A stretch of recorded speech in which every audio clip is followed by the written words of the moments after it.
Welcome back to I'll Be in the Garage. I'm your host, Stephen Pankratz.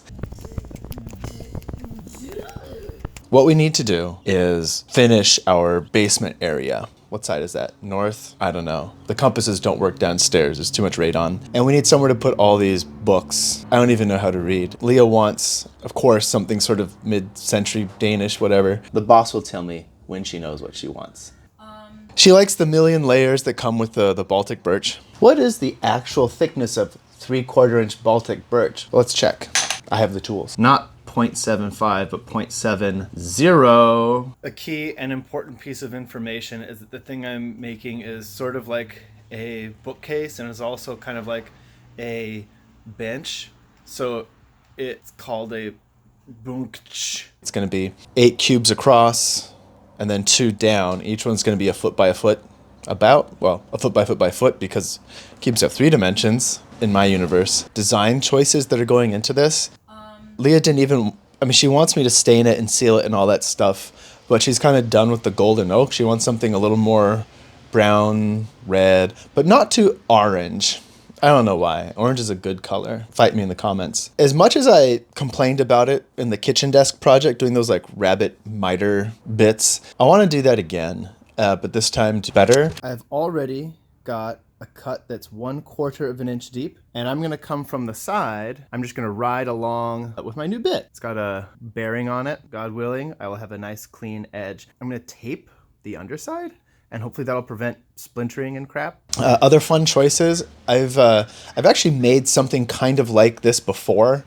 Kind of. All the shelving and the vertical elements are meant to slot together like this. So there's all these ways I could take that little square cross section where they overlap and divide it into, oh, this half is part of the horizontal and this half is part of the vertical. And the way I've decided to divide it is by doing these weird like 45-degree angle cuts. The one tool that I got that should make this easier for me is I got a top bearing straight router bit. Now I can just lay down a straight edge or another block of wood or something along the line that I want to cut. The bit will bump right up against it, and I can cut along that. I can have a straight line that goes, this is where the cut's gonna go. I'm gonna inset a panel that's gonna go along the back, so 8 feet wide, 2 feet deep. It's gonna be recessed the full depth of this 3/4 inch plywood. That's really 7/10 of an inch. What I'm also going to do is I'm going to put a mortise 1/4 inch into that all of my vertical and horizontal internal elements are going to kind of slot into. So that back panel is going to add a ton of strength and support. I talked to the old Viking dude at Woodcrafters trying to get some advice, and I also haven't bought any kind of serious dust collection for the router, which actually needs it more than anything else. It is so messy. Well, you'll see in a minute when I start cutting up the damn thing. All right, friends, let's go make it. I've just got to hack this little bit off on the end. I could use a track saw. Oh, wait, I don't have a track saw, Leah. No. My birthday is March 30. Come get me. I could try to do it on the table saw, but I don't want to be holding an 8-foot lever sideways trying to cut this little bit off right here. How do I say this gently? I think I'm going to take an analog break here and...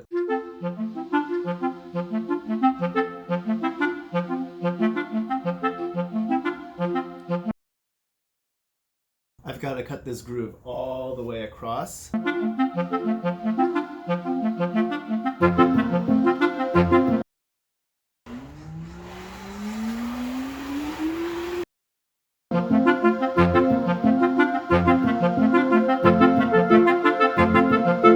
These are going to be the uprights. I want to show you that what we've got so far.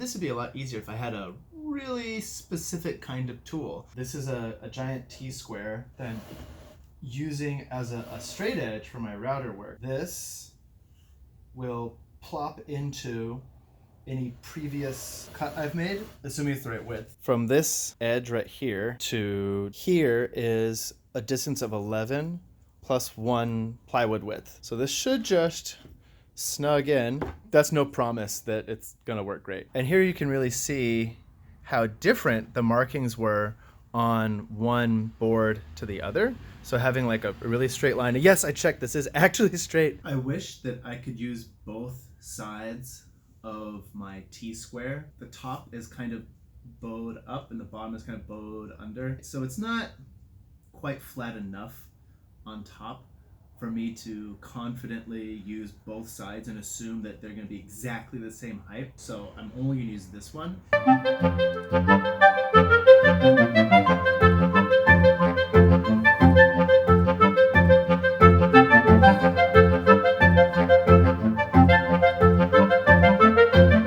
Before I move away from this, I want to make sure it's actually the right width. A little too wide. So for the bottom, this is the bottom piece. A leg has to actually pass all the way through this, so I don't really care too much about how tight that fit is. A little wiggle room here and there is fine. I'd rather have... No, I'll say no more. That's the process. Do it again. I have a long ways to go as a woodworker. For example, I have the great idea to make that jig that would allow me to really regularly cut these grooves that I need. But that's not how I cut the back panel. So now I'm wondering, how different are those going to be from each other? I think that this might be a good time to try to do a dry fit. You know what? I think I'm gonna say this ahead of time. I want to change where the upright cuts are in the back panel because it's least visible. Not bad. Kind of bad. Worst.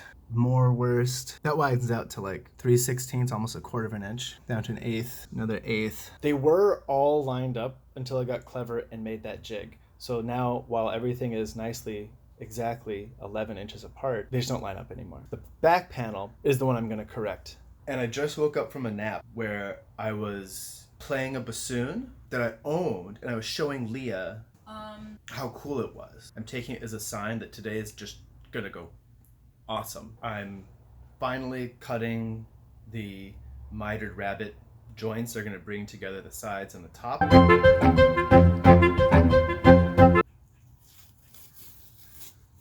Can't seem to prevent this fuzziness. If you know how to stop this from happening, why don't you say something in the comments, why don't you?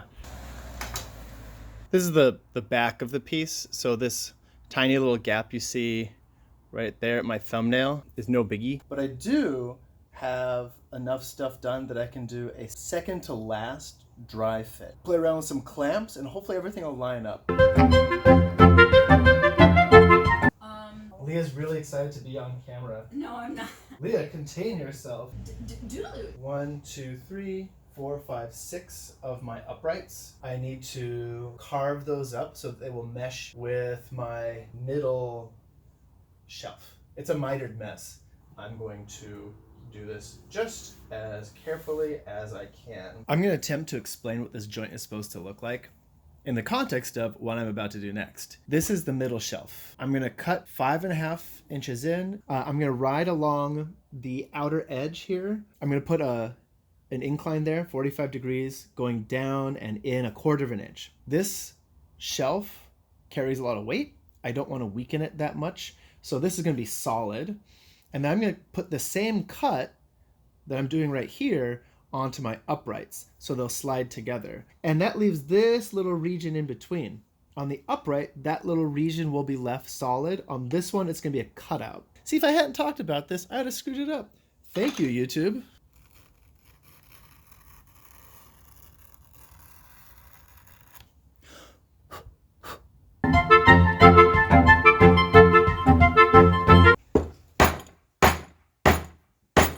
Tight fit good. I made a yet more sophisticated jig that let me just flip it over and cut from both sides, which is pretty cool. Okay, so I've done 1, 2, 3, 4 of these uprights, and they've gotten progressively better, which is the whole point, right? To improve. But after making the new jig, things are a lot better. So here's my first one. I'm gonna show them in succession. First joint. Second joint. Okay. Third joint is so tight, I don't wanna hammer it down anymore, but that's what it's gonna look like.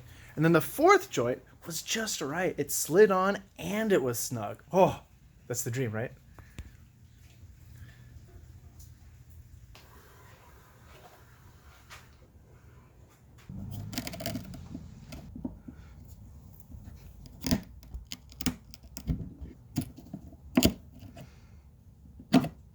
before I finished all the sanding, I figured out what the steel wool is doing. Because it can get in such fine grooves that you're scouring out of the wood, it can lift all the tiny little particles that have worked themselves in there, opens up the pores, and allows for greater penetration. The other thing they do is they show me where little bits of wood have lifted up, like splinters to be, because it'll hang little bits of steel wool on it. I was having this debate with Leah and using Rubio Monocoat. That goes from one stain and I usually do 2 layers of clear coat down to just one, so that's like a third of the work.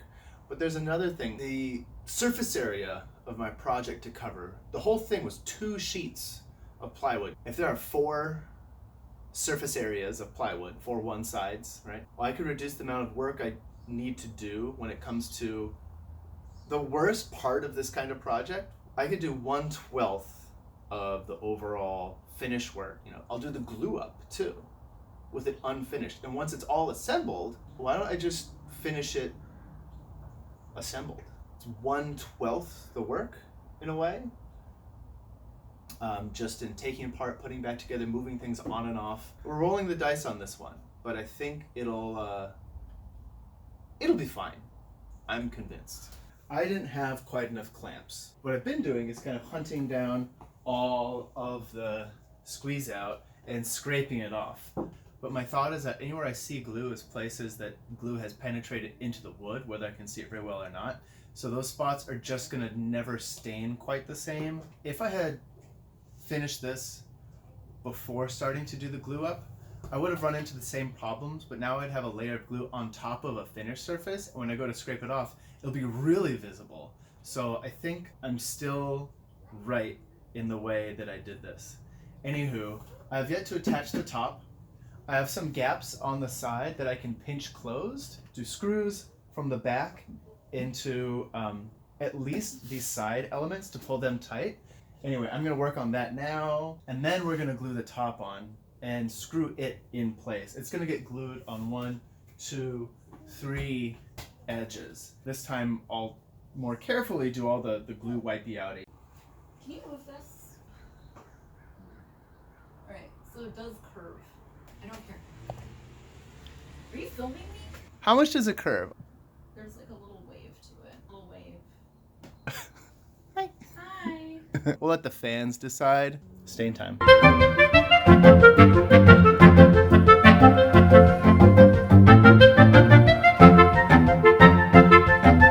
Let's take a look in there, huh? So I can see at the bottom where I didn't do a good enough job of sanding. Those are marks left from when I removed glue squeeze out, and those scratches just absorb a lot of stuff. And where I didn't sand well enough, the pores are still filled, so it's kind of a mess. Leah, I've got your inspection wand here. Here, 2 hands. Oh boy. Yeah, if you look close, there's all kinds of stuff that's. I mean, If you're like A-. more than 3 seconds into the video. I don't know the law. Are we like anti-Rubio Monocoat now? No, there are things about it that I liked. There are things about it that I liked. Let's try that reaction shot again. Give me a rose and a thorn. Actually, no, 2 roses, 2 thorns. I love the color. I think the top is the most important thing, and I think the top looks pretty good. I think the joinery turned out great. Thorn. It's a little rough with the staining. Lesson learned. That's why we do this work, Leah. To learn. Maybe the thorn is the stain. Stain your thorn. Alright, she's gone. We can swear again. That was fun. That was hard. But I want to share some takeaways from the whole project.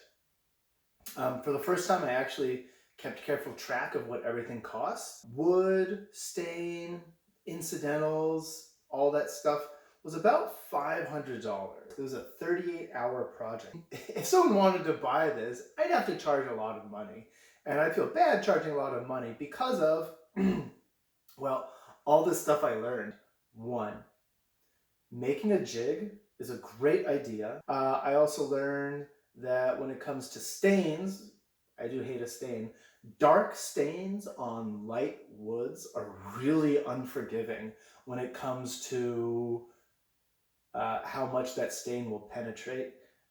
There's huge variation in terms of whether there's glue that got into the pores or if you sanded unevenly. So if you're doing a dark stain on light wood, you got to be like pretty sure. It's not Rubio Monocoat's fault, it's mine. But now I know. I also learned that doing the back panel like I did adds a ridiculous amount of strength and was totally worth it for the added headache. Other stuff I learned. This particular color, if I wanted to get a little bit more material out of my rag, I could wring it out.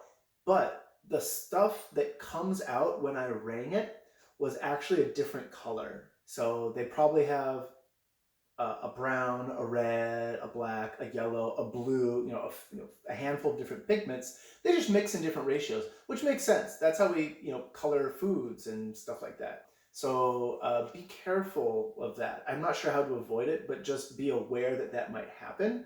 Other stuff I learned. Router's great. Router's definitely great. These cool joints I'm so proud of, totally worth it and totally doable. It was worth it for the extra time, and it was fun to like sit down with the chisel and just make it nice. So I think I grew. Well, thanks for being here, guys. I'll be in the garage.